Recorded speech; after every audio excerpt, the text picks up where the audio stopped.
DCB മീഡിയയുടെ പുതിയൊരു വീഡിയോയിലേക്ക് സ്വാഗതം. ഇന്ന് മാർച്ച് 4 ബുധൻ. ഇന്നും തുടർന്നു വരുന്ന ദിവസങ്ങളിലും നിങ്ങൾ അറിഞ്ഞിരിക്കേണ്ട പ്രധാനപ്പെട്ട വാർത്താ അപ്ഡേറ്റുകളാണ് ഷെയർ ചെയ്യുന്നത്. ചാനൽ ആദ്യമായി കാണുന്നവർ സബ്സ്ക്രൈബ് ചെയ്യുക, വീഡിയോ ഇഷ്ടമായാൽ ലൈക്ക് ചെയ്യുക, ഫേസ്ബുക്കിൽ കാണുന്നവർ പേജ് ഫോളോ കൂടി ചെയ്യുക. ആദ്യത്തെ അറിയിപ്പ്, മിനിമം വേതനം ഉൾപ്പെടെയുള്ള ആവശ്യങ്ങൾ ചൂണ്ടിക്കാട്ടി സംസ്ഥാനത്തെ സ്വകാര്യ ആശുപത്രികളിലെ നഴ്സുമാർ ഇന്നു മുതൽ പണിമുടക്കിലേക്ക് കടക്കുകയാണ്. അത്യാഹിത വിഭാഗങ്ങളിൽ മാത്രമാകും സേവനം നൽകുക. അത്യാഹിത വിഭാഗങ്ങളിൽ 1/3 നഴ്സുമാർ മാത്രമേ ജോലിയിൽ പ്രവേശിക്കൂ. വാർഡ് ഡ്യൂട്ടികളിൽ നിന്ന് നഴ്സുമാർ വിട്ടുനിൽക്കും.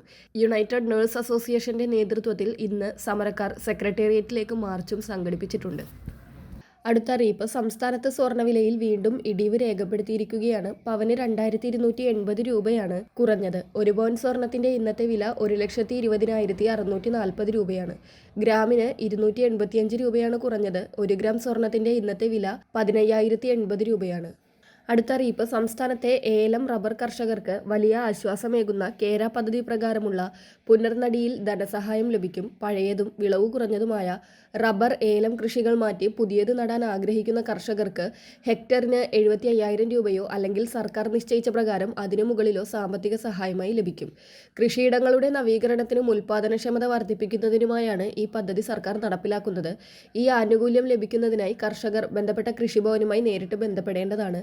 അപേക്ഷാ ഫോമുകൾ കൃഷിഭവനിൽ നിന്ന് ലഭ്യമാകും. പദ്ധതിയെക്കുറിച്ചുള്ള കൂടുതൽ വിവരങ്ങൾക്കും ആവശ്യമായ രേഖകൾ എന്തൊക്കെയാണെന്ന് അറിയുന്നതിനും കൃഷിവകുപ്പ് ഉദ്യോഗസ്ഥരുടെ സഹായം തേടാവുന്നതാണ്.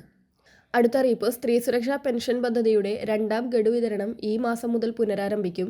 ഫെബ്രുവരിയിൽ തടസ്സങ്ങൾ നേരിട്ടവർക്കും പുതുതായി അപ്രൂവൽ ലഭിച്ചവർക്കും ഈ മാസം തുക ലഭിച്ചു തുടങ്ങും. ഗുണഭോക്താക്കൾക്ക് തങ്ങളുടെ അപേക്ഷയുടെ സ്റ്റാറ്റസ് സേവന പെൻഷൻ വെബ്സൈറ്റിൽ ആധാർ നമ്പർ ഉപയോഗിച്ച് നേരിട്ട് പരിശോധിക്കാം. അപ്രൂവൽ ലഭിച്ചവർക്ക് സാധാരണ ക്ഷേമ പെൻഷൻ വിതരണം ചെയ്യുന്ന അതേ സമയത്ത്, അതായത് ഏകദേശം 25-ാം തീയതിയോടെയൊക്കെ തുക അക്കൗണ്ടിലെത്തും. അടുത്ത അറിയിപ്പ്, കൃഷിയിടങ്ങളിൽ ആധുനിക ജലസേചന രീതികളായ ഡ്രിപ്പ് ഇറിഗേഷൻ, മൈക്രോ സ്പ്രിംഗ്ലർ തുടങ്ങിയവ സ്ഥാപിക്കാൻ ആഗ്രഹിക്കുന്ന കർഷകർക്ക് സർക്കാർ വലിയ സാമ്പത്തിക സഹായമാണ് വാഗ്ദാനം ചെയ്യുന്നത്.